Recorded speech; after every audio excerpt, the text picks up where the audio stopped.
compañeros y compañeras. Si gustan ir tomando asiento, vamos a dar inicio a nuestra asamblea semanal del Movimiento Nacional por la Esperanza. Nos acompañan aquí en el presidium el compañero Carlos Nieto de la Alcaldía Tlalpan,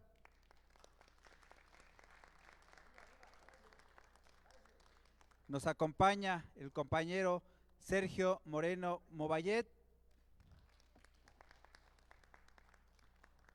desde el municipio de Reforma de Pineda, en el estado de Oaxaca, nos acompaña el compañero José Manuel Aguilar Antonio.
Es que no iba así.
siempre le tuvo confianza al mismo y a Oaxaca.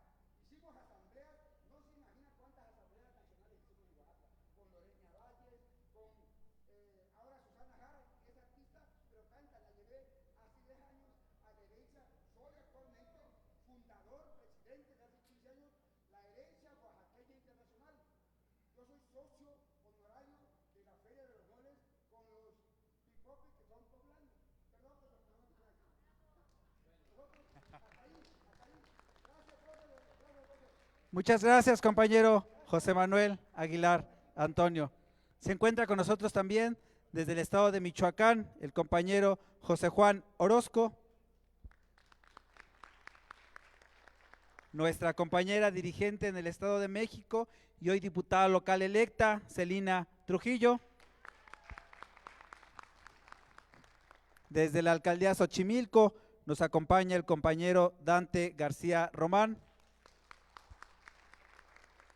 Desde la alcaldía Iztapalapa nos acompaña el compañero Luis López. Desde el estado de Durango nos acompaña la compañera Alicia Cortinas.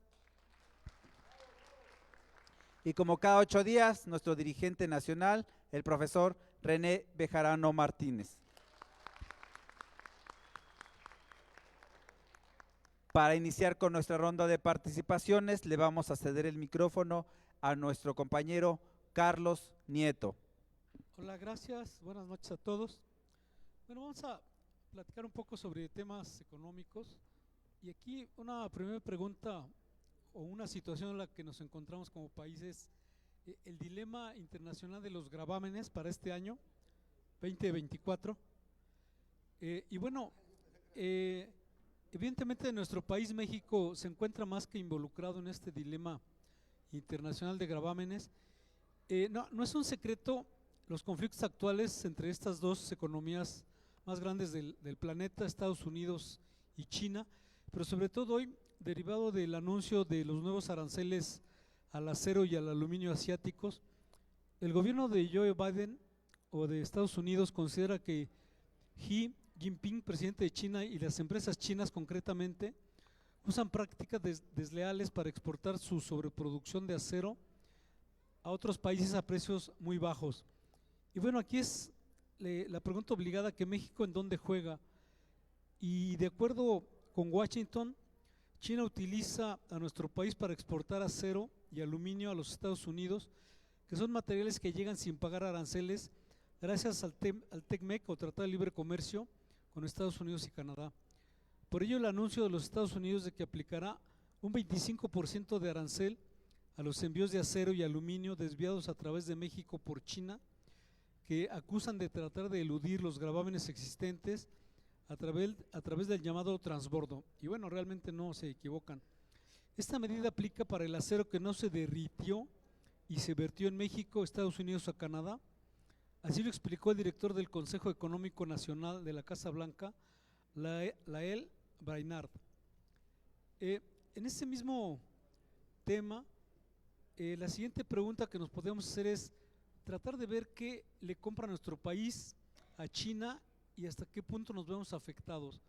Bueno, de acuerdo con cifras del Banco de México, en este primer trimestre del año 2024, México sí ha mantenido una intensa relación comercial con este país asiático, pero bueno, aquí hay una característica en donde es muy notable un desequilibrio en la balanza comercial, es decir, por un lado, en cuanto a las importaciones de productos chinos, estas alcanzaron la cifra de 30.024 millones de dólares y las exportaciones hacia este gigante asiático apenas sumaron 2.185 millones de dólares.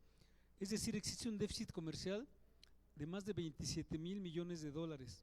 Esto en una nota del 10 de julio de este mes.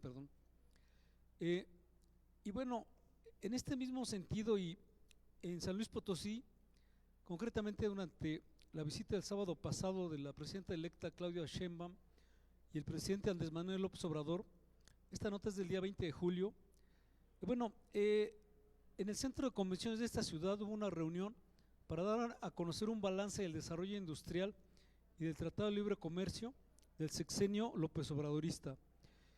Junto con la secretaria de Economía Raquel Buenrostro y el próximo titular, Marcelo Ebrard, donde también Rogelio Ramírez de la O participó.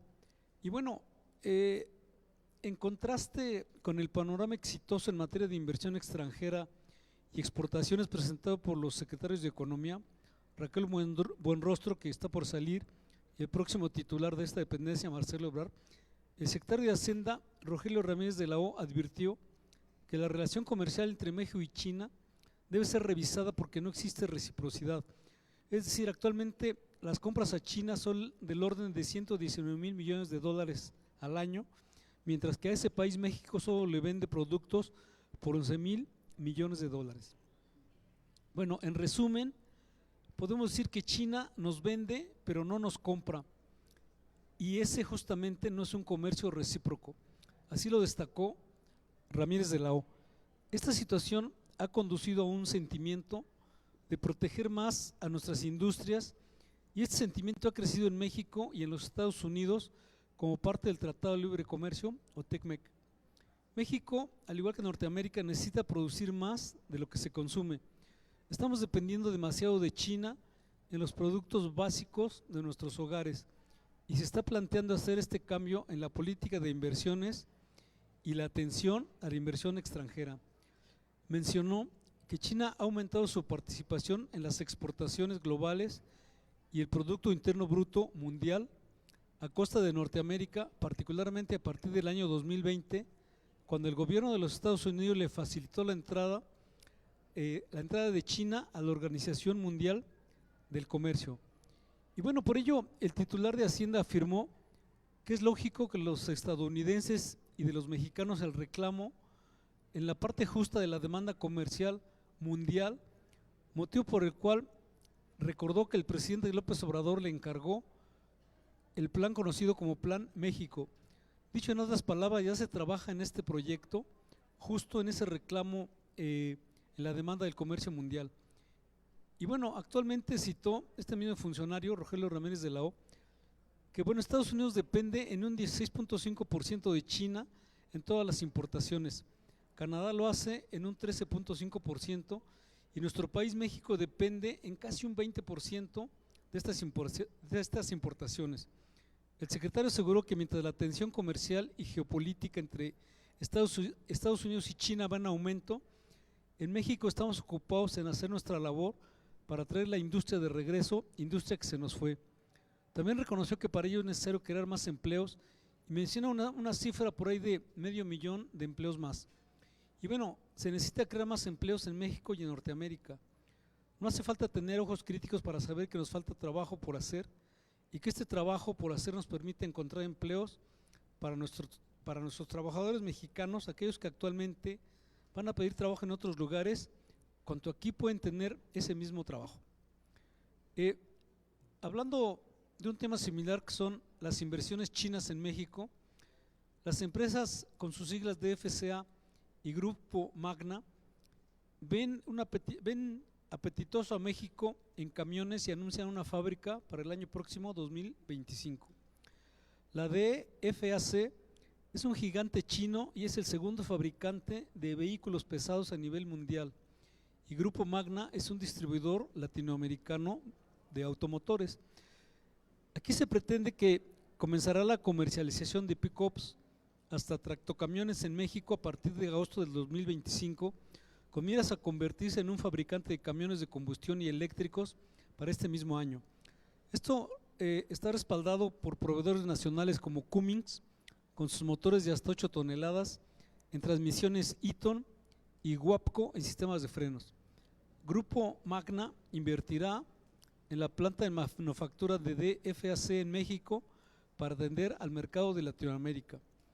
Y bueno, en el lanzamiento oficial de esta alianza de DFAC con Grupo Magna, que comercializará en 10 países de Latinoamérica con 87 puntos de venta, de los cuales 35 concesionarios se ubicarán en nuestro país, México.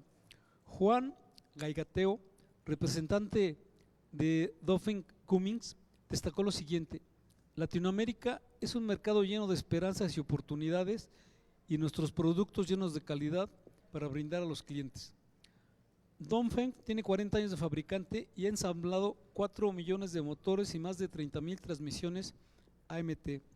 Tan solo en el año pasado, 2024, se han producido 102,000 millones de motores y 7,000 transmisiones, de los cuales el 60% son para exportación. La DFCA abrió recientemente el centro de refacciones en Querétaro y aspiran a tener el 90% de partes para atender al mercado de postventa. La inversión en planta de manufactura, en entrevista el director de expansión y de nuevos negocios para la DFAC, Eric Gutiérrez, afirmó: existen planes de construir una fábrica de ensamble en un año y se encuentran en búsqueda de un espacio ya construido, y él habla sobre las ventajas de tener una planta y afirma que son muchísimas. Simplemente dice: hay que hacerlo rápido y aprovechar a México con los tratados de libre comercio que hay para México y llevarlas a Colombia o llevarlas a Centroamérica. Y bueno, la inversión se llevará a cabo por el grupo Magna, con capital de República Dominicana, que tiene 50 años en el sector automotriz, pero es el primer negocio que tenemos en México, así afirmó Eric Gutiérrez. Y bueno, ¿quién es Grupo Magna? Es un conglomerado de empresas automotrices como Grupo BMW, Hyundai Camiones, Bajaj Motos, entre otros, y ahora salía con la DFAC para operar en Latinoamérica. Y bueno, cambiando un poco de tema, en lo que refiere a las elecciones en los Estados Unidos, al día de hoy es conocido por todos que, bueno, Kamala Harris es la nueva candidata demócrata. El presidente Joe Biden anunció este domingo que no buscará ser reelegido como presidente para este 2024. Y bueno, respaldó a la vicepresidenta Kamala Harris para convertirse en candidata demócrata. Vamos a hablar brevemente de quién es Kamala Harris.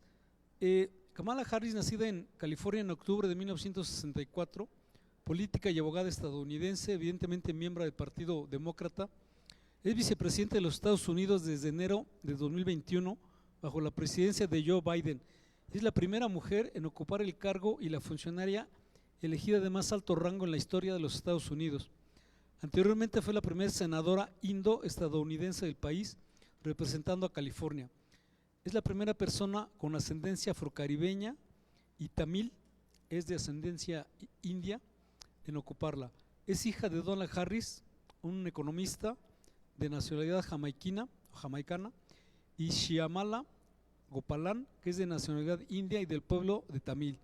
Y bueno, esta situación es interesante simplemente por la brecha generacional con su contrincante Donald Trump, que bueno, Kamala Harris tiene 59 años, Donald Trump tiene 78 años, pues sí hay una brecha generacional importante. Y bueno, ¿en qué benefició a nuestro país? Aparentemente hoy nuestra moneda del peso se encuentra, pues bueno, con el apoyo en el retiro de Joe Biden de la campaña electoral, redujo parte de su volatilidad. Esto bueno, a 100 días de la elección en noviembre en los Estados Unidos. Y bueno, hoy como punto principal, hoy el dólar abrió la jornada en 18 pesos y cerró en 17 pesos con 92 centavos al día de hoy, 22 de julio del año 2024. Y bueno, pues todavía no se ha visto todo, tendremos noticias muy dinámicas en breve. Hasta aquí el comentario, muchas gracias. Muchas gracias, compañero Carlos Nieto.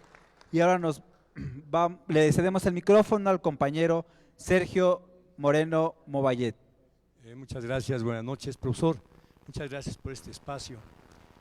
Compañeros, compañeras, tengo muchos años intentando ver que el deporte, lo que yo desde los 8 años practiqué y lo llegué al alto rendimiento y representé al país en varias justas internacionales, ver que el deporte en México realmente sea lo que debe de ser.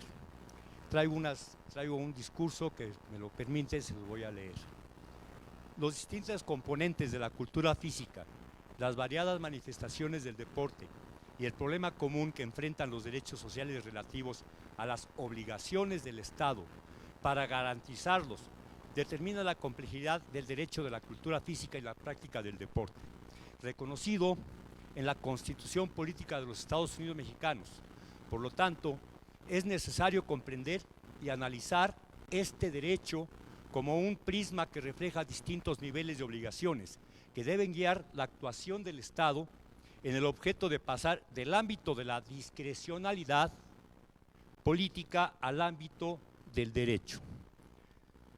Se requiere adecuar la infraestructura legal e institucional, así como elaborar diagnósticos de la educación que guarda este derecho en cada una de sus manifestaciones y sus sistemas deportivos, en lo que se identifican a los grupos y las dificultades que enfrentan para el goce de este derecho, al fin de vigilarlos y supervisarlos. La política de reconocimiento de derechos sociales se suelen acompañar de una obligación de implementación de políticas públicas. Su diseño en materia de cultura física y deporte deberán de contar con una visión estratégica y los planes deberán ser métodos, indicadores y bases de referencia que permitan vigilar estrechamente los progresos realizados. Hago un espacio para recordarles que en unos días se va a inaugurar la Olimpiada en París. En esta ocasión es la delegación más pequeña que presenta México desde 1980. El deporte escolar no ha logrado integrarse por la desvinculación de la educación física y la CONADE. El deporte popular se desvincula del desarrollo deportivo, olvidándose del derecho tutelar desde la política pública y que se convierte en un privilegio a los que no puedan acceder todas las personas y se les deja en responsabilidad a las ligas deportivas que se adueñan de los escenarios deportivos para sus propios intereses. En el caso de aquí de la delegación Benito Juárez, las instalaciones olímpicas que a muchos de nosotros nos costaron con las tenencias de los carros, ahora son privatizadas. El deporte escolar no se ha logrado integrar, repito, por la educación física que corresponde a la SEP y la CONADE que también corresponde a la SEP, es ilógico. El deporte estudiantil y universitario, aunque en el tiempo en que Raúl González presidía la CONADE, se hizo un gran esfuerzo con el Consejo Nacional del Deporte Estudiantil, pero ahora lo dejan en segundo término, cuando en todos los países el deporte estudiantil está muy enfocado para sacar a los deportistas de alto rendimiento. De hecho, hay una olimpiada universitaria que se llama Universiada. El deporte federado, como instrumento convencional de carácter vinculante para el Estado mexicano, que sin una guía y secuestrada por los presidentes de las federaciones deportivas, no promueven ni difunden sus deportes y la CONADE les da libre albedrío. El deporte representativo, con los talentos deportivos, no tienen seguimiento ni carácter programático para lograr buenos resultados y finalmente las federaciones deportivas, el Comité Olímpico y la CONADE deciden finalmente qué deportistas van a representar a México en estas justas internacionales, desde Juegos Centroamericanos, Juegos Panamericanos, las Olimpiadas y los campeonatos mundiales de cada una de las disciplinas. El Estado debe informar sobre las medidas que está adoptando para el desarrollo del derecho de la cultura física y la práctica del deporte, en lo que se basa para considerar que tales medidas sean las más apropiadas en el desarrollo del empoderamiento de los ciudadanos considerados como titulares de derechos y no como beneficiarios de un programa social, así como las funciones de los órganos jurisdiccionales de vigilar que la actuación de los poderes públicos se ajusten a los principios y los valores que la propia Constitución Política de los Estados Unidos Mexicanos establece. Son fundamentales para asegurar que este derecho tenga una incidencia real para construir un segundo piso real en el deporte que lo consolide como tarea fundamental. Abro comillas, algo se va a acordar ahorita el profesor René Bejarano. Abro comillas, la fuerza de la esperanza es un concepto profundo y poderoso que puede cambiar vidas y transformar sociedades. El deporte no solo es una actividad lúdica que realza el cuerpo y el espíritu, que tiene su máxima manifestación en los Juegos Olímpicos, sino que constituye también un derecho humano, ya que expresamente reconocido en algunos países, dentro de los cuales ya se encuentra México en la Carta Internacional de la Educación Física y Deporte de la UNESCO. Ahí un grupo de compañeros estuvimos en la UNESCO para ver si se podía incluir en el 2017, si no mal recuerdo, el deporte en la Carta de las Naciones Unidas. Y se logró que en el cuarto constitucional, más adelante lo vamos a leer, se logra vincular al deporte en salud y deporte. Voy a saltarme este párrafo porque es más técnico y vuelvo a abrir comillas. En el mundo moderno, lleno de poderosas posibilidades y amenazado al propio tiempo por peligrosas decadencias, el olimpismo puede construir una escuela de nobleza e integridad moral y asimismo de fuerzas y energías físicas, pero ello exigirá como condición que elevéis y mantengáis sin cesar vuestro concepto del honor y del desinterés deportivo a la altura de vuestro impulso muscular. Pierre de Coubertin, el padre de la Olimpiada moderna. El deporte tiene a su favor el hecho en su contenido formativo. Tendrá que ser capaz de aprovechar el componente del encuentro social, respeto personal y convenio ético. Vuelvo a abrir comillas. Morena ha logrado posicionarse como representante legítimo de los intereses populares, articulando demandas sociales que habían sido desatendidas por los gobiernos anteriores. Palabras dichas por el profesor René Bejarano en el Consejo Nacional por el Movimiento de la Nación por la Esperanza. No es sino hasta el gobierno de Andrés Manuel López Obrador que el derecho a la educación física y el deporte se adiciona a la Constitución Política de los Estados Unidos Mexicanos el 15 de mayo del 2019. En el artículo 3 constitucional, en el 10º párrafo, dice: los planes y programas de estudios tendrán perspectiva de género y una orientación integral, por lo que se incluirá el conocimiento de las ciencias y humanidades, la enseñanza de las matemáticas, la lectoescritura, la literacidad, la historia, la geografía, el civismo, la filosofía, la tecnología, la innovación de las lenguas indígenas de nuestro país, las lenguas extranjeras, y hago hincapié en la educación física y el deporte. Las artes, en especial la música, la promoción de estilos de vida saludables, la educación sexual y reproductiva, y el cuidado del medio ambiente, entre otras. El deporte en México se inicia en una forma organizada en 1940. ¿Cuántos años han pasado para que apenas se plasme en una forma real en la Constitución Política de los Estados Unidos Mexicanos? El deporte es un termómetro del progreso de los países y lo vamos a observar ahora en esta Olimpiada. Vamos a ver cómo China ya ha sido potencia, va a ser una superpotencia en el deporte ahora, como en un momento fue la Unión Soviética, como en su momento la Alemania Federal, etc. Hacemos ética cuando reflexionamos sobre nuestra dimensión moral. Este pensamiento busca proporcionar ideas que iluminen nuestra praxis vital, apostando por una ética que salvaguarde los valores humanistas, el humanismo mexicano, que vindique el deporte como un ámbito que promueva el crecimiento moral y cívico-social como clave para explorar la sustancia humanista de la praxis deportiva.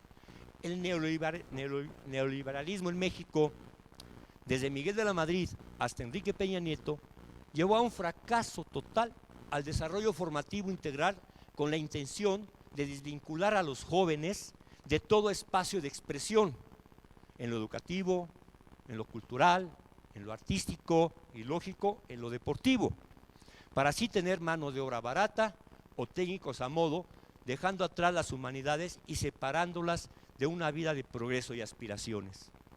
¿Qué se logró? Que jóvenes sin oportunidades se refugiaran en las drogas o fueran presa fáciles de la delincuencia o del narco, los famosos ninis según Fox. Los jóvenes son nuestro presente. Evoco a Pepe Mújica, abro comillas: la vida se te escapa y se te va, minuto a minuto, y no puedes ir al supermercado y comprar vida. Entonces, lucha por vivirla, por darle contenido a la vida. Tú puedes, en términos relativos, ser el autor del camino de tu propia vida, y el deporte y la cultura te lo da. En este momento, el deporte no se ha logrado vincular con el éxito de la 4T, por lo que se debe consolidar en el segundo piso para promover la práctica deportiva y la cultura física, que ya es un derecho total para los mexicanos. Abro comillas. El humanismo mexicano será crucial para mantener el apoyo popular y evitar desilusión y desencanto. El profesor René Bejarano. El estudio del derecho al deporte tiene un importante déficit con respecto a otros derechos sociales. No obstante, que ya ha sido recogido en instrumentos internacionales de carácter sectorial, como la Convención sobre los Derechos del Niño, en el artículo 31, la Convención sobre la Eliminación de todas las formas de discriminación contra la mujer, artículo 10 y 13, y la Convención sobre los Derechos de las Personas con Discapacidad, artículo 30. Estos instrumentos internacionales de carácter vinculante para los estados que lo han ratificado, como en el caso de México, como ya comenté en el artículo 3 constitucional, reconocen en cierta forma el derecho al deporte y a las actividades recreativas para estos grupos vulnerables. Además, este derecho ha sido regulado por instrumentos soft law, como la Carta Internacional Revisada de la Educación Física, la Actividad Física y el Deporte, documentos adoptados por los Estados miembros de la Organización Nacional de las Organizaciones de las Naciones Unidas para la Educación, Ciencia y la Cultura, que es la UNESCO, que declara la práctica en la educación física, la actividad física y el deporte como un derecho fundamental para todos los seres humanos. Y para terminar, en el artículo 4 constitucional se agrega que todas personas tienen el derecho de la cultura física y la práctica del deporte, y corresponde al Estado su promoción, fomento y estímulo conforme a las leyes en la materia. Les agradezco muchísimo su atención.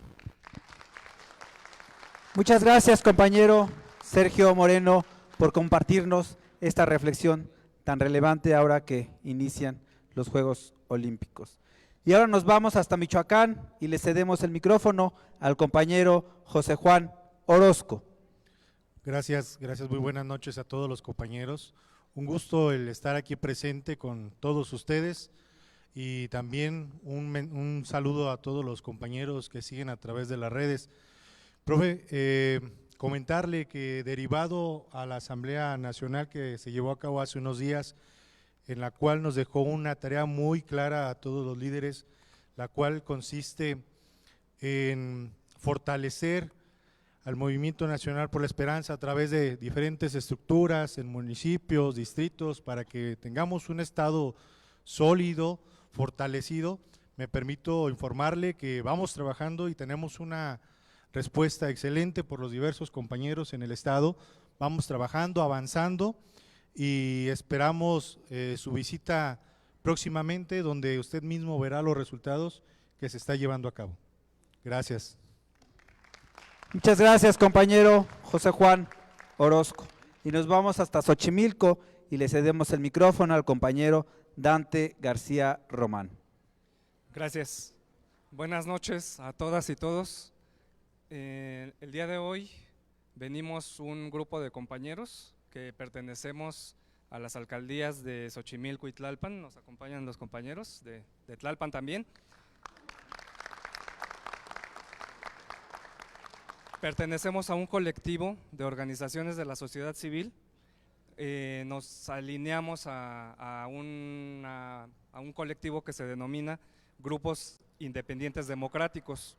Estamos en varias alcaldías. Nuestro activismo social y político incide en varias alcaldías de la Ciudad de México, y el día de hoy vinimos a saludar y a visitar y platicar con nuestro compañero y amigo el maestro René, y también a todos ustedes escuchar la información trascendente que se presenta el día de hoy.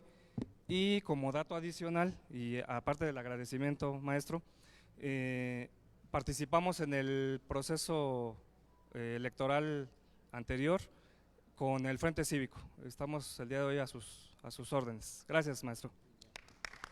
Muchas gracias, compañero Dante García. Ahora nos vamos hasta Iztapalapa y le cedemos el micrófono al compañero Luis López. Hola, hola, buenas noches. No tiene mucho que se celebró la reunión nacional del MNE, en el cual hablamos de trazar una ruta de acción a corto y mediano plazo. Se celebraron muchos triunfos que hubo en todo el país, pero también hubo análisis de las derrotas y de las fallas que hubo.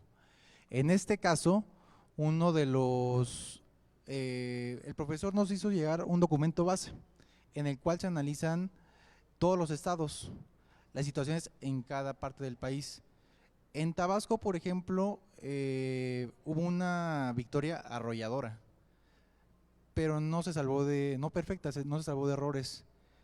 De los 17 municipios, Morena ganó 10.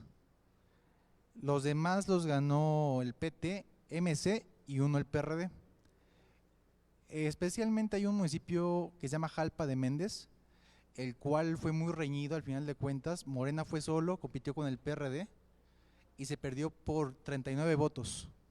Empataron 20,000 votos cada uno, pero ¿qué pasó? El PRD lo ganó.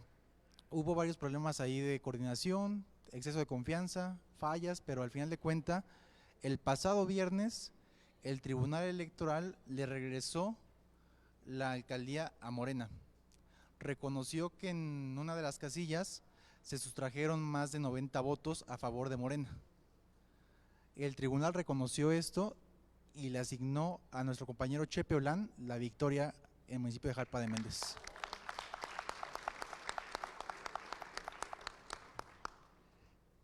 Aún hay que seguirlo cuidando porque muy seguramente el PRD va a impugnar en Sala Jalapa y en Sala Superior y no hay que confiarnos. El PRD sabemos lo que le pasó, entonces están urgidos de cualquier espacio que tengan. Hay que conservar lo que la gente quiso en las urnas, conservar la victoria y que la democracia siga. Viene la entrada de nuevos gobiernos estatales, locales, municipales, y sabemos que viene también la renovación de dirigencias, tanto en la nacional como en los estados. Es por ello que hay que seguir la ruta que nos marcó el profesor René, trabajar, no soltar y como movimiento seguir insistiendo, formando estructuras en todos lados. Cierro con el fragmento de un poema.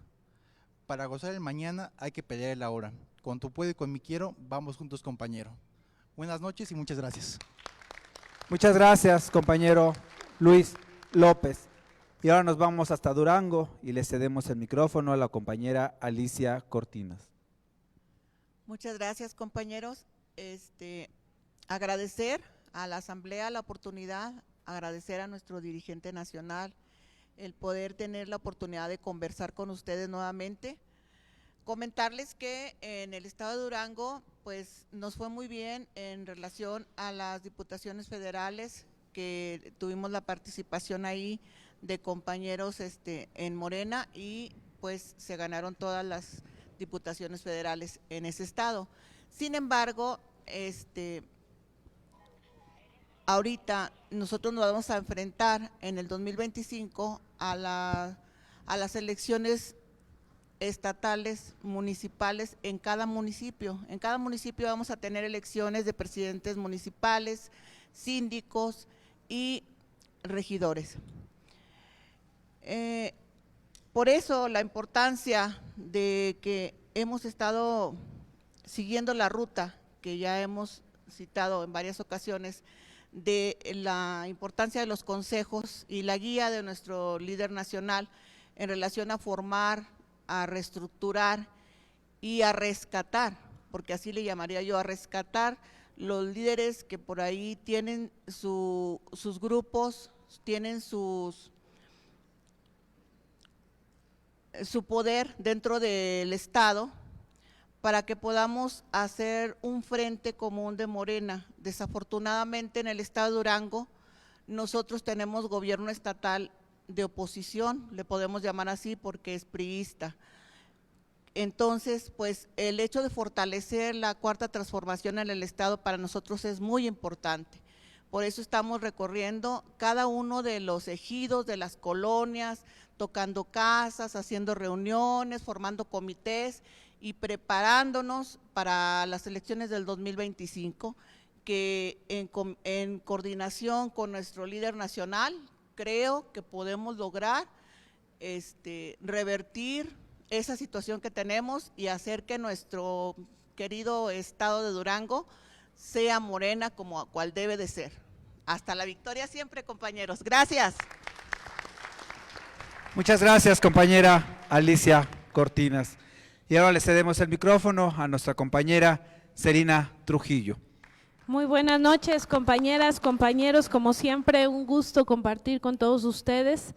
También enviar un saludo a las y los liderazgos del Movimiento Nacional por la Esperanza en el Estado de México, pero hoy en especial agradecer a compañeros que están en esta asamblea, compañeros del Oro, de Chimalhuacán, de Coacalco, compañeros de Nezahualcóyotl, compañera de Chalco. Les agradezco mucho el que hagan el esfuerzo de estar en esta asamblea presentes, porque es un espacio en el que podemos tener la información pues con una línea política que es la que da el profesor René, y que tenemos manera de poder hacer y replicar este tipo de asambleas en nuestros municipios, y eso yo les quiero invitar. Tenemos una ruta sí, pero hay que hacerlo o hay que echarla a andar, y el tema es que, por ejemplo, en el municipio de La Paz tenemos nuestras asambleas los días martes, y así vamos replicando esto que hoy se nos da como una herramienta de comunicación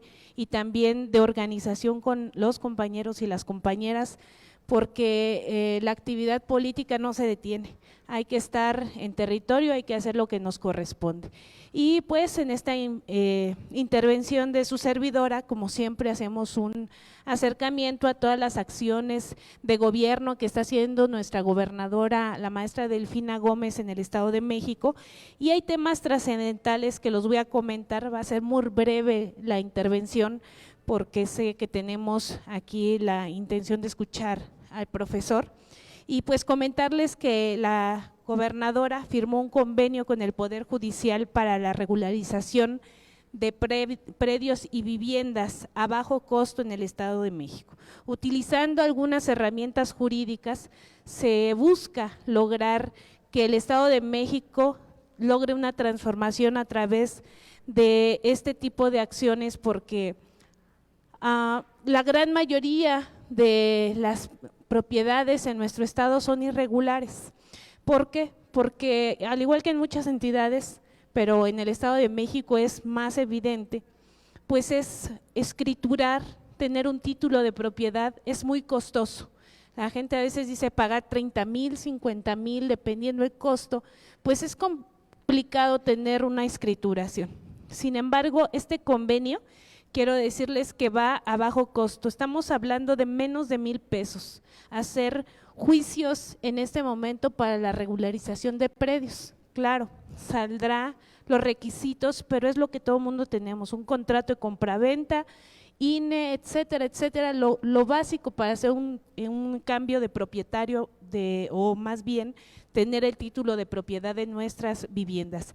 Pero también lo más importante es que dentro de este convenio se reduce el tiempo de un juicio. Yo lo viví. Para hacer un juicio de usucapión, por ejemplo, me tardé 3 o 4 meses para que nos dieran una cita en los juzgados, y de ahí el día del juicio pues estuvimos prácticamente 11 horas esperando la resolución, el proceso. Hoy esto que anuncia la maestra Delfina se va a reducir a 2 horas 15 minutos. Es un gran beneficio. ¿A dónde hay que asistir? A las oficinas del INMEVIS. Ahí ya tienen todos los requisitos y está abierto para que la gran mayoría de los mexiquenses que están en las condiciones de hacerlo puedan lograr tener esto. ¿Qué va a llevar o qué conlleva la regularización? Pues recurso para mejoras en nuestras colonias, para seguridad, para todo lo que buscamos los mexiquenses.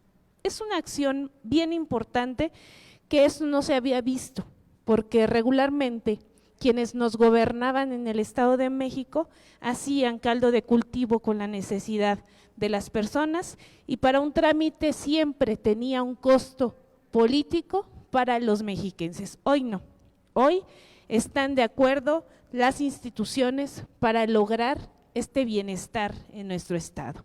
Muy bien por los mexiquenses y también por la gobernadora que está sintiendo la necesidad de a de veras de las personas.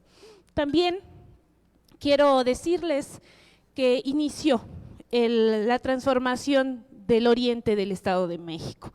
Con un sinnúmero de acciones en obra pública se transformará esta zona de nuestro Estado con acciones y obras que tienen que ver con la movilidad, con el desarrollo, con el impacto de las inundaciones y también obviamente hay lugares donde, por ejemplo, Teotihuacán, deportivos, se arrancó esta obra en términos de infraestructura para el deporte y otras acciones, pero el oriente hoy está siendo y será favorecido por estas grandes obras que en sentido estricto hoy son 58 proyectos de movilidad y de transporte en nuestro estado, en la zona oriente del Estado de México. También, como es importante, y ya lo vivimos en la pasada temporada de sequía en nuestro estado, está por estructurarse un gran plan forestal en todo nuestro estado, porque se requiere la reforestación de nuestro estado, la atención a este proceso natural para poder hacer un proceso y que nuestros mantos acuíferos se nutran, se llenen y que nosotros en su momento no suframos de sequía como la padecimos la vez pasada en los meses de enero, febrero y marzo, que estuvimos en gran crisis de este vital líquido. Comentarles que también se han activado a partir de que termina el proceso electoral y se reactivan todos los programas, también se está dando ya apertura a las mujeres con bienestar, que en su momento tienen ese beneficio, que ya lo habíamos comentado, se los había comentado, el beneficio no es solamente económico, sino tiene otras fortalezas, 13 beneficios en sentido estricto, y uno de los más importantes para las mujeres en el Estado de México es lograr concluir los estudios, principalmente los estudios de primaria, de secundaria, de preparatoria, y hoy en convenio con la SEP y que están invirtiendo recursos, habrá la posibilidad de que 650,000 mujeres que son beneficiadas hoy en el Estado de México por este programa tengan acceso a concluir sus estudios. Por supuesto, sabemos que concluyendo cierto nivel educativo se tiene mayor oportunidad de tener un empleo digno para el desarrollo de nuestras familias y por supuesto de las mujeres. Comentarlo que la semana pasada no vine, pero era muy importante para mí comentarles que tanto la doctora Claudia, presidenta electa, el compañero presidente Andrés Manuel, la compañera Clara, la maestra Delfina y el actual jefe de gobierno hicieron recorrido por las grandes obras que tenemos en el Estado de México en común. Hoy, en camino hacia esta asamblea, vi con agrado que estamos a nada de lograr la conclusión del Metrobús que viene de Chalco a Santa Marta, y eso esperamos que antes de que se vaya el presidente lo inaugure, y si no, bueno, pues será una obra que tiene sello de la Cuarta Transformación. También comentarles que en el tema de las actividades del Movimiento Nacional por la Esperanza, asistimos a la Asamblea Nacional que se realizó aquí en la Ciudad de México y tenemos clara la ruta de lo que tenemos que hacer para lograr darle respuesta a la gente que este 2 de junio votó por la esperanza, votó por nosotros y tendremos que hacer la labor de seguir construyendo la esperanza de México. Comentarles que hemos estado en actividades ya como diputada electa, nos han estado buscando compañeras de colonias marginadas en mi distrito y con gusto estamos asistiendo a todas las convocatorias que nos hacen porque a partir del 4 de septiembre tenemos la responsabilidad de poder dar una solución a la problemática de mi distrito, del distrito 31, La Paz, Chimalhuacán, y comentarles rápidamente que también estamos atendiendo las convocatorias del partido Morena, en donde se nos había dicho que cada semana se iba a convocar a la militancia de Morena a las explanadas municipales para hacer estas jornadas de foros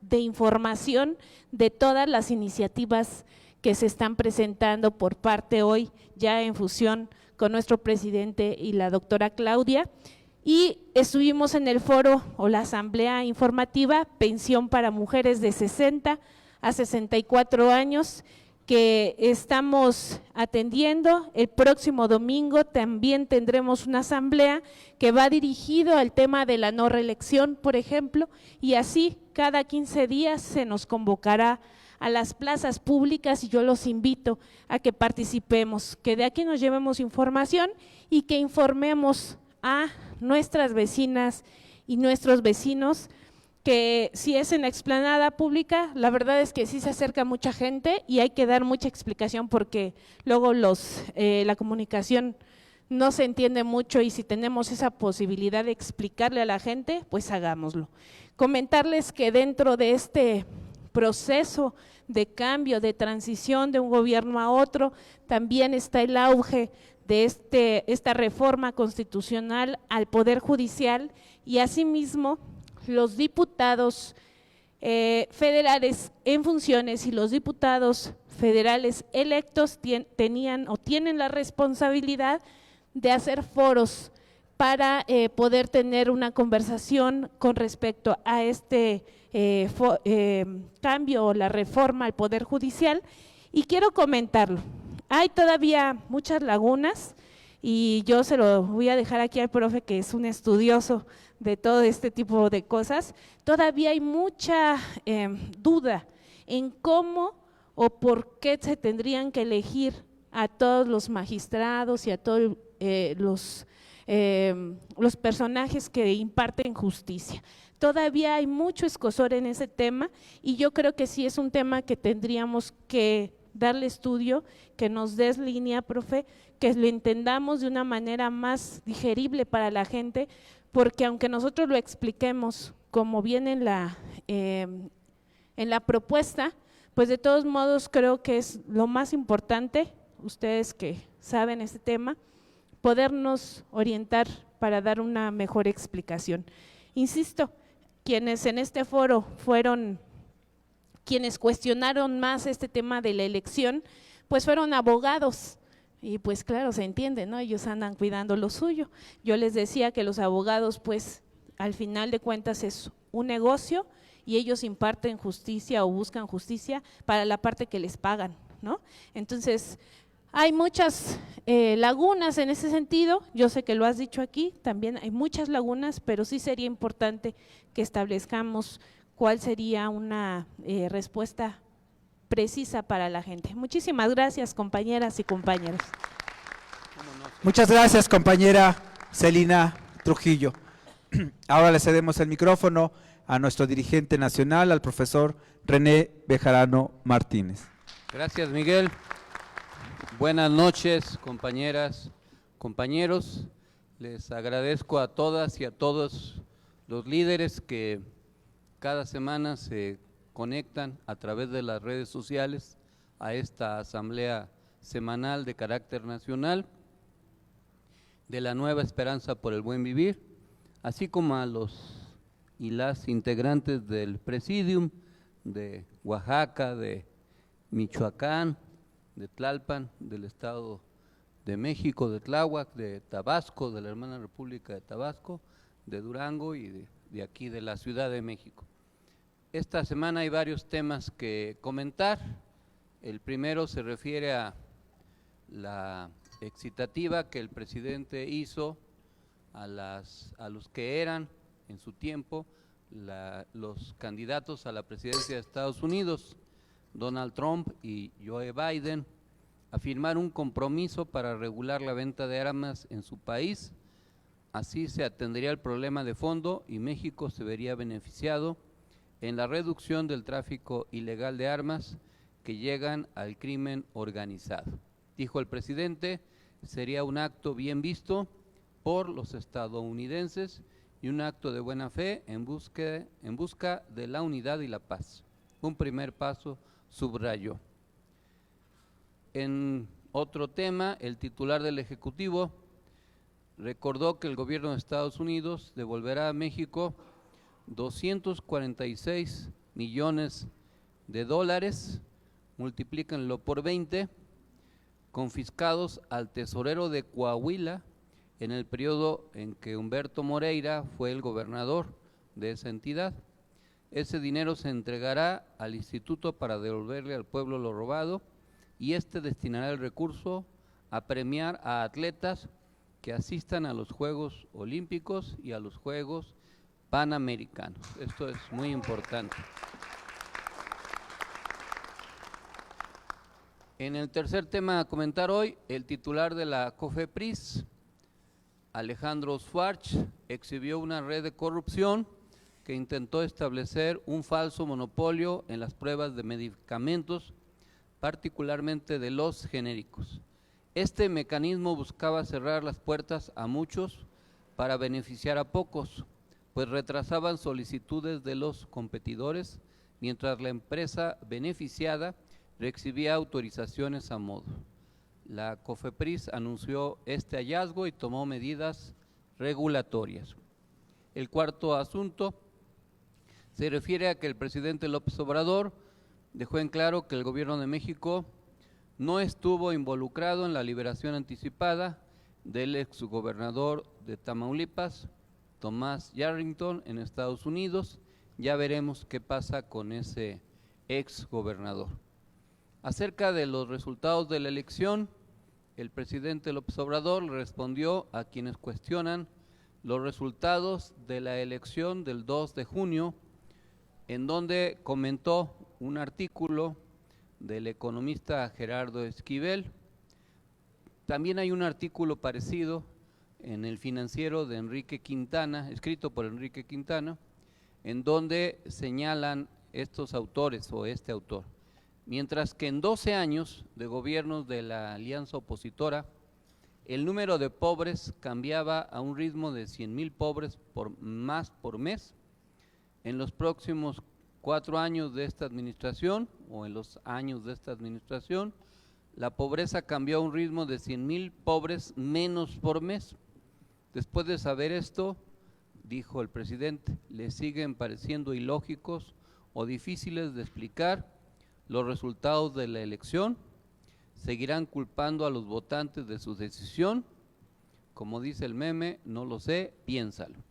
Y sí conviene analizar el perfil de los votantes, porque de una manera muy simplista, la oposición ha dicho que perdió la elección porque votaron los beneficiarios de los programas sociales. Y hay que decir que el análisis tiene que ser más fino. La mayoría de los beneficiarios sí votaron por Morena, pero no todos. Y muchos que no son o no somos beneficiarios, también votamos por Morena. Votó por Morena una buena parte de la clase media en todo el país, incluso un sector de la clase alta. Solo así se explica los 36 millones de votantes que hubo en favor de Claudia Sheinbaum. El análisis pues tiene que ser mucho más fino para entender lo que pasó. Por otra parte, la secretaria de Gobernación, Luisa María Alcalde, explicó que los resultados del pasado 2 de junio determinan que la coalición Morena PT-PBM contará con 373 curules en la Cámara de Diputados, lo que significa una mayoría calificada para realizar cambios a la Constitución. La asignación de diputaciones plurinominales se realiza por partido para evitar la sobrerepresentación. Las limitaciones sobre coaliciones fueron eliminadas por el PAN, el PRI y el PBM en 2008. Es decir, lo que la ley establece hoy se modificó porque pensaban que les iba a beneficiar por esos tres partidos, el PAN, el PRI y el PBM. Entonces el Partido Verde era aliado del PRI y del PAN y ahora se les revierte.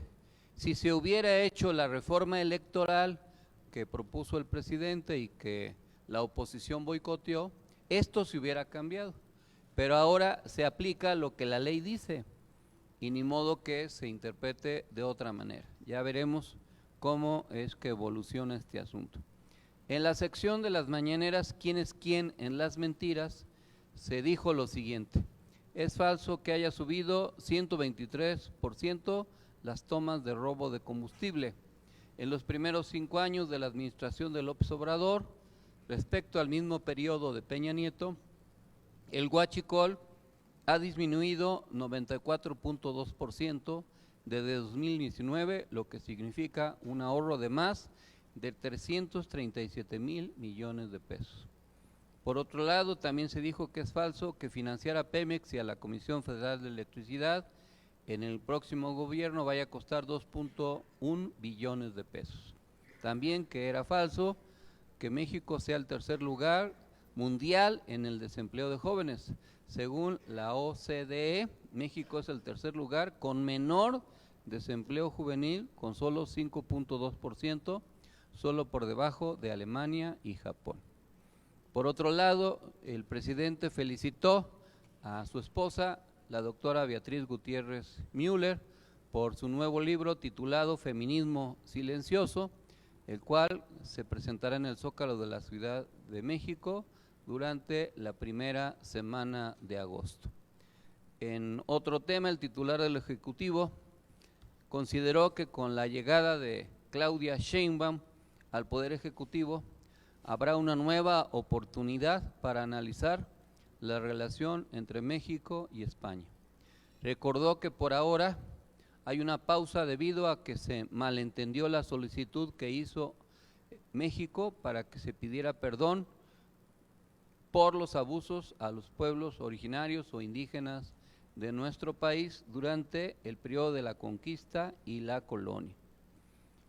El presidente López Obrador también reprochó al Tribunal Electoral del Poder Judicial de la Federación por señalarlo de intervenir en la contienda electoral, por lo que reviró, cito textualmente: yo siempre he luchado por la democracia y tengo principios e ideales.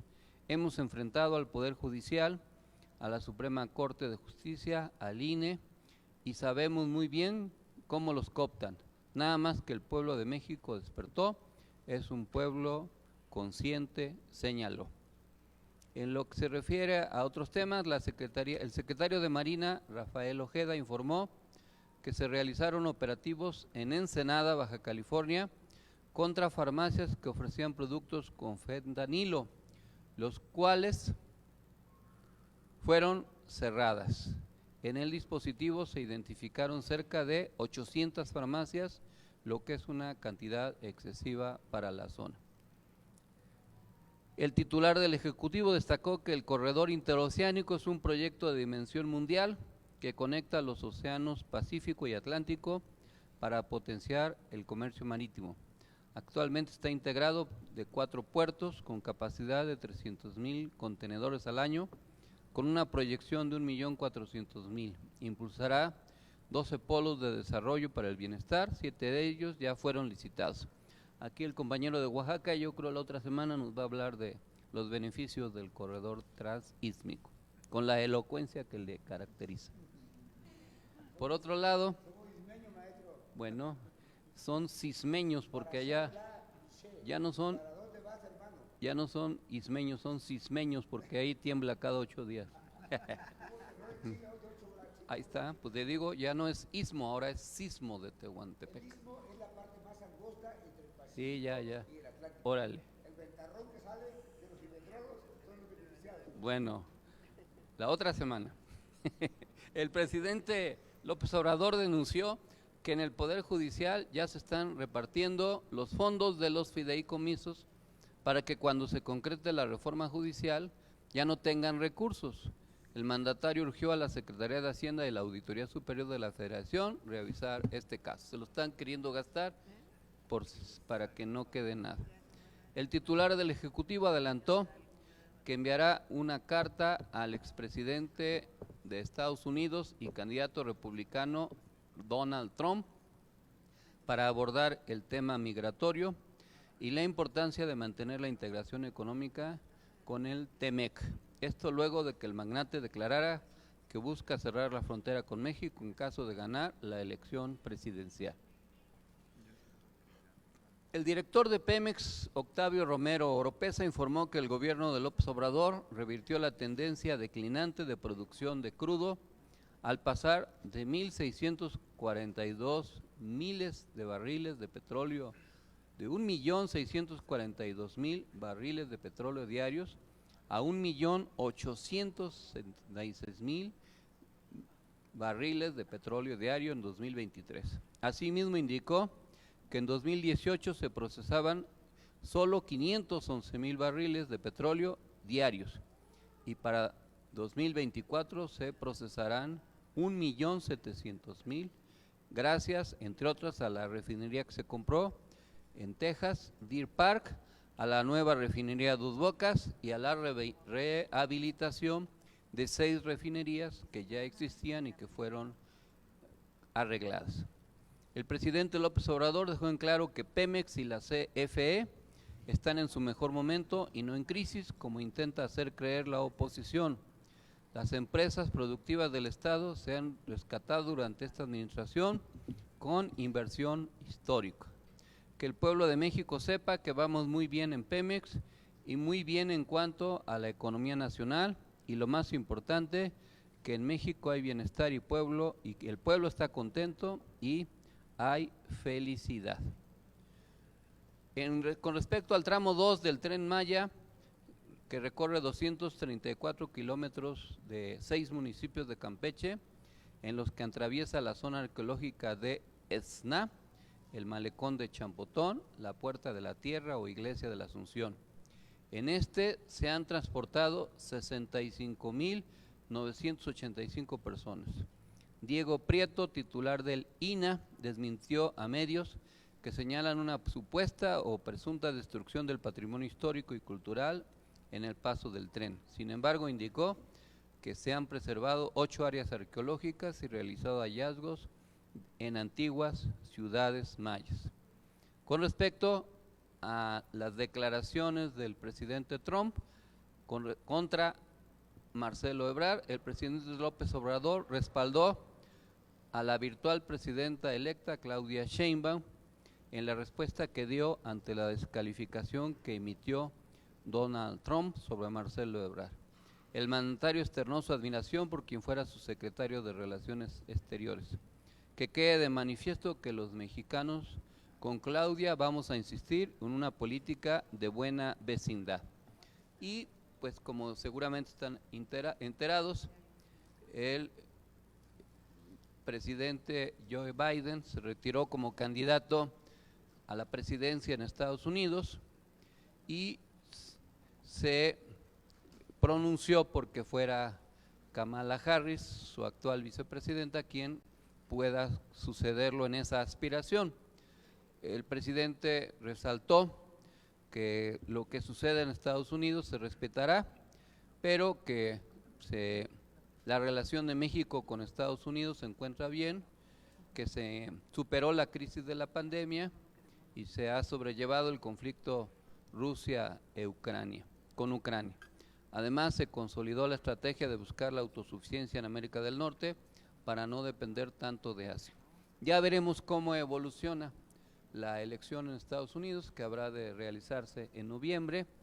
Es algo interesante lo que va a suceder, hay que ver cómo crece la candidatura de Kamala Harris y entender que tanto el candidato a la vicepresidencia republicano como el candidato Trump utilizan a México como una manera de hacer campaña, como lo hicieron hace 8 años, pero esperemos que no tenga el efecto que ellos piensan que puede tener y que atacar a los inmigrantes, a los latinos es un error, y a los afrodescendientes, y eso se les puede revertir. Hay que tratar de apelar a la conciencia de la población en Estados Unidos para que voten conscientemente y no se dejen manipular por los discursos supremacistas republicanos de Trump y otros. Hace ya mucho tiempo, yo recuerdo allá en Milpalta, cuando hubo una elección de consejeros vecinales, ciudadanos se le llamaba, nosotros presentamos una planilla, unos candidatos que eran avecindados, es decir, que no habían nacido ahí en Milpalta. Y los candidatos del PRI, que eran de la familia Caldiño, hicieron una campaña en contra de los avecindados y no se dieron cuenta que la mayoría de los votantes eran avecindados y votaron por los avecindados y ganamos la elección, se las ganamos al PRI. Ojalá ahora los migrantes, los de diverso origen, latino, los afrodescendientes, los de origen asiático, etcétera, todos los que están afectados por los discursos supremacistas de Trump y compañía, reflexionen y voten en conciencia para evitar que se imponga un tipo de presidente de ese tipo. Ya veremos. En lo que se refiere a la aprobación presidencial, les mandamos ahí los resultados de la última encuesta. Es algo alentador que al cierre de la administración del presidente la tendencia sea creciente, que el presidente cada semana siga incrementando niveles de aprobación. Normalmente lo que pasa con los mandatarios de cualquier nivel es que empiezan a veces muy populares y terminan muy mal. Aquí pues más o menos va a terminar igual y eso es también alentador. Vamos a comentar las perspectivas de Morena y sus aliados, aprovechando una visita que hice a un municipio que se llama Jichú, en Guanajuato, el pasado fin de semana, y ponerlo como ejemplo, así como una audiencia que tuve con una persona de Durango, que es síndica, que llegó a ese cargo en la capital de Durango por el PRI. Este fin de semana acudí a Jichú, que es una región de origen chichimeca, quiere decir ojo cegado, o en nuestras palabras en español, tuerto, que es una leyenda, una tradición de un indígena otomí que le lanzó una flecha a un evangelizador y le atinó en un ojo y lo dejó tuerto y gritó Jichú, Jichú, que quiere decir ojo cegado en chichimeca, según me explicaron. No sé si sea cierto, yo no andaba ahí ese día, pero pues les creo. El caso es que ese municipio es de la Sierra Gorda de Guanajuato. La Sierra Gorda comprende 2 regiones, la parte de Querétaro y la parte de Guanajuato. La parte de Querétaro pues está Arroyo Seco, San Joaquín y otros municipios, y en Guanajuato está la parte de San Luis de la Paz, San José de Iturbide, Jichú y otros municipios. Está muy lejos, son por tierra 7 horas de camino en condiciones normales o más si es que no hay embotellamiento en la autopista de Querétaro. ¿Qué sucedió en Jichú? En Jichú, en la más reciente elección, en Guanajuato ganó el PRD insólitamente. Fue el único municipio que el PRD ganó en Guanajuato. Y ganó solo, el partido ganó solo, no hizo alianzas con el PAN, ni con el PRI. El candidato, don Pancho Orozco, se reeligió.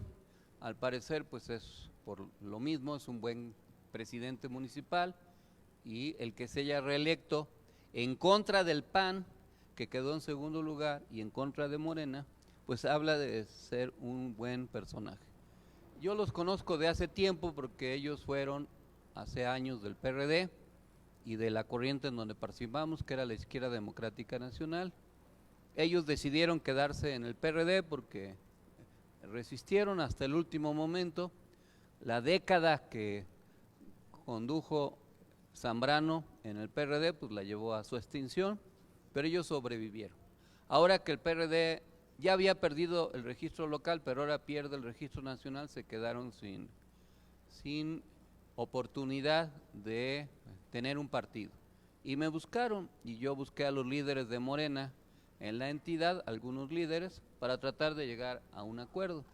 Pero como sucede luego en algunas regiones, los liderazgos se cierran, muestran resistencias a que otros liderazgos se incorporen, sobre todo porque hay pues celos, temores, desconfianza o agravios de elecciones, pero pensando en la gobernatura que se debe ganar en el 2030 en Guanajuato, pues todo suma, y si ese equipo político ya ganó y además ganó solo y le ganó al PAN, pues es obvio que es un buen equipo político. Y bueno, pues el caso es que estuvimos allá, nos recibieron los líderes, los regidores de la anterior administración, los nuevos, algunos de Morena, otros de otros partidos, y la sobrina del presidente municipal, que es la presidenta municipal interina. Y fue una muy buena reunión donde explicamos la importancia de la cuarta transformación y los invitamos a incorporarse y que se sumaran. Acudieron a esa reunión también líderes de los municipios cercanos y pues yo vi mucho interés y creo que vamos a avanzar. Por lo pronto pues se incorporaron a la Nueva Esperanza por el Buen Vivir, pero la idea es que fortalezcan el proyecto de la cuarta transformación. Este es un ejemplo. Otro ejemplo es que me pidió una audiencia la síndico del municipio duranguense de la capital, que se llama Durango, Alicia Gamboa, la nombran Ali Gamboa. Ella es una líder priista muy importante en la región y se quejó de que en la más reciente acuerdo del PRI con el PAN, ella era la candidata mejor posicionada, pero que el líder del PRI le cedió al PAN esa candidatura y ella pues ya con Alito Moreno en el liderazgo del PRI, pues ya no quiere transitar.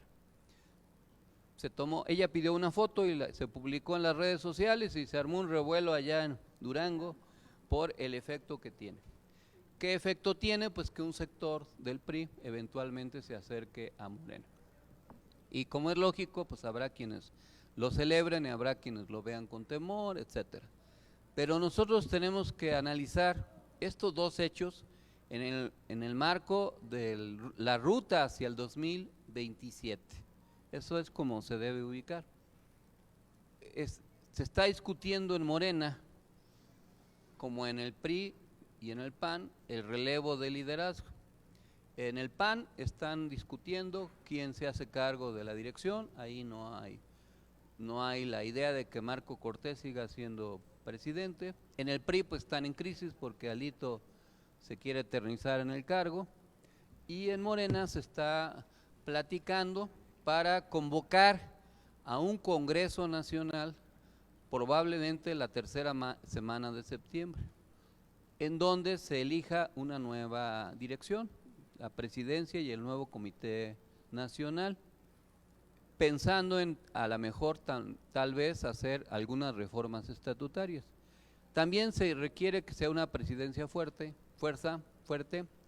porque Luisa María Alcalde no es consejera nacional y para ser presidente del partido, aunque se puede buscar un camino, pues mejor es asegurarlo y que el Congreso decida y apruebe en su caso, si es que no hay otras candidaturas, que hasta ahorita no se ha notado nadie, que se elija a ella como presidenta y se renueve el Comité Nacional, porque la mayor parte de los integrantes actuales del CEN resultaron electos en cargos de elección popular y pues es recomendable que se dediquen a su cargo nuevo y que haya otros líderes que se hagan cargo de la conducción.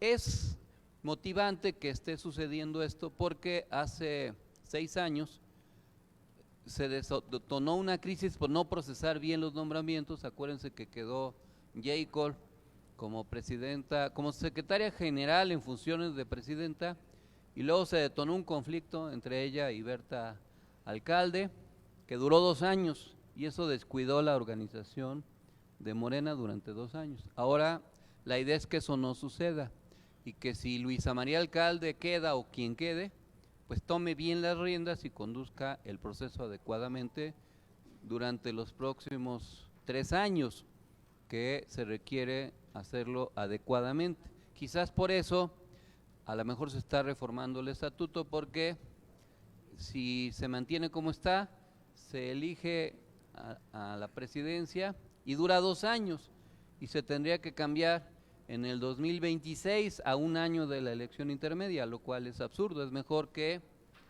dure 3 años, saque la elección intermedia y luego ya se renueve la dirección, pero bueno, eso ya se verá. Hay que trazar la ruta hacia el 2027, y esa ruta pues empieza ya está la competencia. Por ejemplo, está la disputa en el PRI. El periódico Reforma, que como saben es un periódico simpatizante del conservadurismo, trae una campaña en contra de Alito Moreno, que está publicando regularmente las riquezas mal habidas, las maniobras y las acciones incorrectas de ese dirigente priista. Hoy saca, por ejemplo, que posee un rancho en Campeche, que obtuvo a precio de ganga y que luego lo puso a nombre de su mamá. En fin, una triquiñuela de muchos millones de pesos. ¿Por qué lo hace Reforma? Porque están conscientes de que si Alito Moreno sigue presidiendo el PRI, pues eso va a seguir dañando al PRI y por lo tanto a la alianza del PRI. Un compañero el otro día me dijo que había que buscar la manera de evitar que Alito se reelija. Yo le dije, mejor dejemos que se reelija, nos conviene más, porque así se facilita para nosotros el trabajo. Así como Zambrano se eternizó 10 años en el PRD y lo llevó a la tumba, pues a lo mejor Alito de aquí al 2030 ya provoca que se acabe el PRI. Pero eso pues es de otro partido. Nosotros lo que tenemos que ver es qué se hace por el lado de las fuerzas progresistas, democráticas y de izquierda. Y lo primero pues es tener una buena conducción. El año que entra, por ejemplo, hay 2 elecciones locales, una en Tamaulipas, donde se renueva el Congreso local, y otra en Durango, donde se eligen alcaldías. Pues lo deseable es que Morena y sus aliados ganen la mayoría en el Congreso local, y también que se ganen la mayoría de los 39 municipios en Durango. Para eso hay que tener una buena dirección y hay que abrir el partido. Hay riesgos de que sectores de Morena ya empoderados pues piensen o actúen diciendo que ya somos muchos, que ya no cabemos y que ya no hay que permitir que más actores políticos se integren. Y eso es un error. Hay que seguir creciendo, hay que seguir sumando actores, seguir acumulando fuerza. De aquí al 27, al 2027 van a pasar muchas cosas. Va a haber varias elecciones en América Latina, por ejemplo, va a haber pronto elecciones en Venezuela, pero también el año que entra va a haber elecciones en Ecuador y en Uruguay y en otras regiones. Veremos qué pasa en las elecciones en Estados Unidos y cómo se modifican las relaciones entre Estados Unidos y China, y también cómo evoluciona las guerras que hay, 2 particularmente, la de Rusia contra Ucrania y la de la Franja de Gaza. Esperemos hechos inesperados, pareciera una contradicción, pero en política siempre hay que esperar hechos inesperados, porque a veces son los que determinan la conducta. Por ejemplo, no se esperaba que Biden tuviera dificultades cognitivas por su edad. es decir, que ya no tuviera la capacidad que normalmente tiene una persona, pues que tiene menos edad. Y eso llevó a la necesidad de que los demócratas cambiaran de candidato. Ese es un hecho inesperado y habría que estar alertas a ese hecho.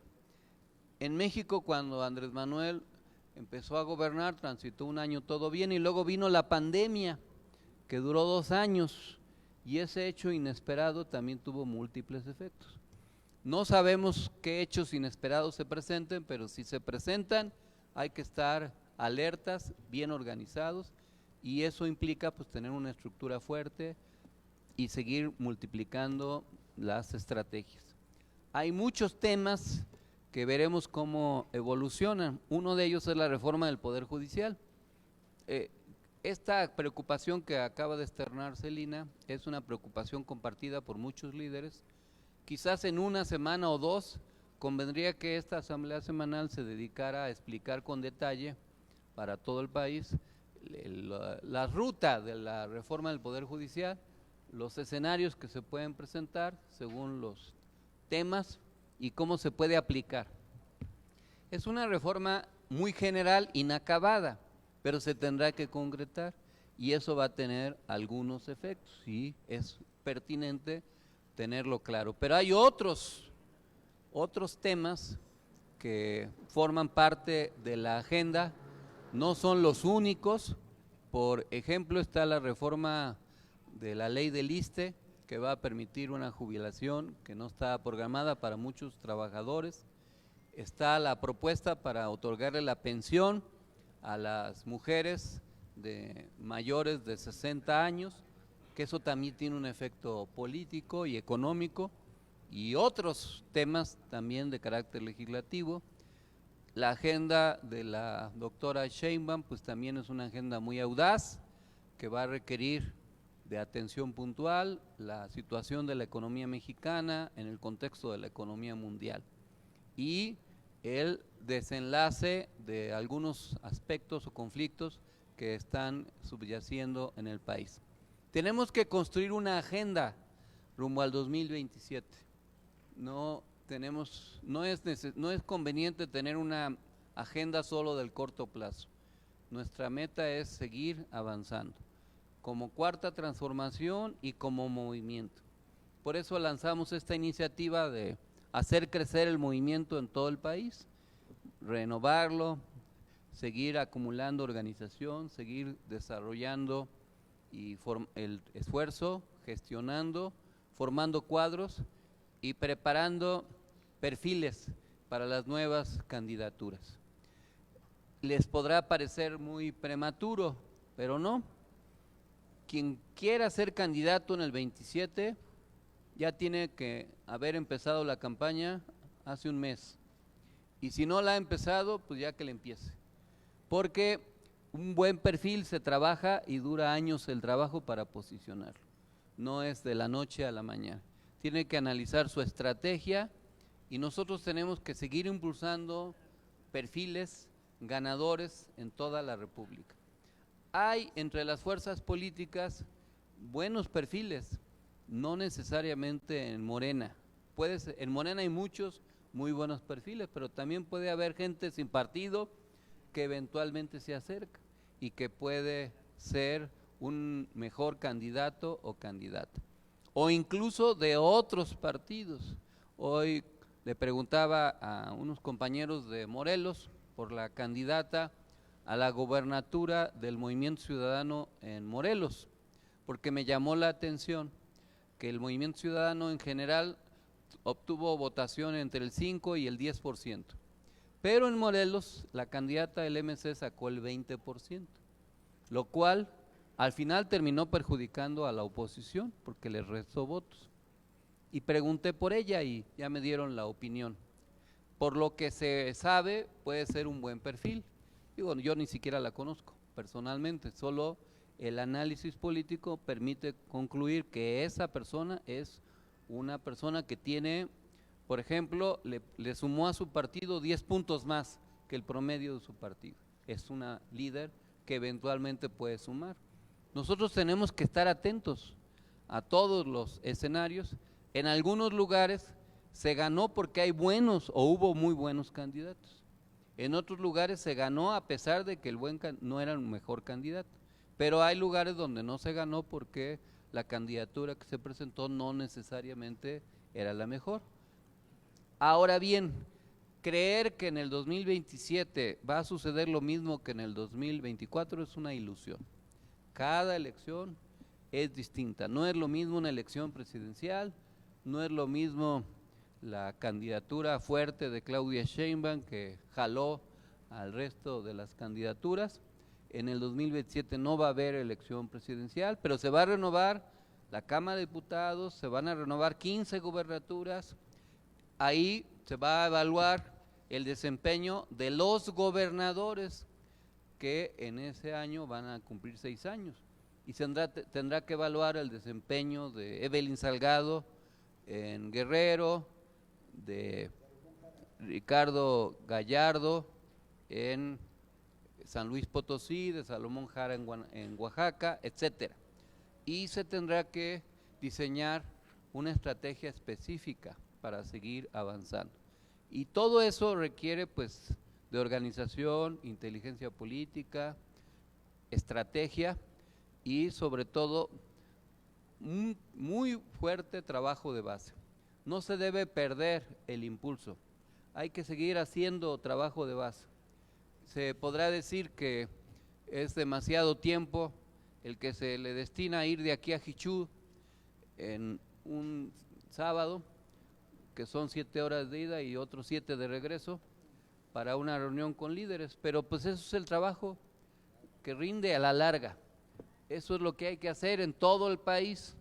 Los compañeros tienen que ir a los territorios, visitar las comunidades, los barrios, los pueblos, las colonias, los ejidos. Hay veces que son reuniones pequeñas de 20, 30 personas, pero todo suma, a la larga todo suma. Y si se toma en cuenta ese trabajo tesonero, pues es el que se puede ir sumando y articulando. Yo les invito a seguir trabajando intensamente, que sumemos a muchos actores, que como les decía en la Asamblea Nacional, hagamos una estructura donde se pueda estatal, en cada distrito federal, cada distrito local, cada municipio y dentro de municipio, en las colonias, en las unidades habitacionales, en los pueblos, etcétera, para tener una fuerza organizada sólida. Van a haber muchas campañas más de desprestigio. Ahora que leí el informe o la carta que el presidente le mandó a los padres de los 43 normalistas que están desaparecidos, provenientes de la escuela Isidro Burgos en Ayotzinapa, hechos que sucedieron en Iguala, pues él recuerda cómo en la campaña que acaba de concluir hubo una inversión multimillonaria para desprestigiar al gobierno de México a través de la DEA y otros organismos económicos internacionales. No se van a conformar las fuerzas conservadoras con haber perdido la elección del 24. Van a trabajar para reposicionarse. Ellos también van a reflexionar y no duden que ya están analizando qué hacer y cómo reposicionarse. Y nosotros no nos podemos acomodar apoltronadamente en un sillón a vivir de los éxitos del pasado, sino hay que seguir trabajando, buscando cómo mantener nuestra fuerza e incrementarla para que se vuelvan irreversibles los cambios de la cuarta transformación. Y no sectarizarse, hay que mantenerse abiertos a crecer y a sumar y multiplicar, porque eso es lo que hace que la correlación de fuerzas nos favorezca y que tengamos posibilidades de seguir teniendo éxitos. Y no hay que tenerle miedo a la competencia interna, que surjan o aparezcan nuevos líderes y que estos líderes eventualmente sean mejores que los que ya había. Eso puede suceder. y hay que tener la humildad suficiente, la madurez de reconocer que hay veces que una persona puede ser mejor en alguna tarea que otra y no hay que convertirse en un obstáculo para eso. Eso implica pues una visión política muy amplia y aprovechar todas las potencialidades que haya en el movimiento. Aquí en esta mesa pues hay mucha potencialidad, particularmente un hiperkinético compañero de Oaxaca que por lo que se ve come muchos chapulines porque no se puede estar quieto, que qué bueno, hay que canalizarlo, como los maestros de primaria cuando tenemos un alumno muy activo, le encargamos muchas tareas porque así lo mantenemos ocupado. Entonces aquí al compañero del Istmo le vamos a encargar muchas tareas para que se mantenga activo y nos siga ayudando. Pues muchas gracias compañeras y compañeros y a seguir trabajando. Para concluir nuestra asamblea semanal, nos ponemos de pie para entonar respetuosamente nuestro himno.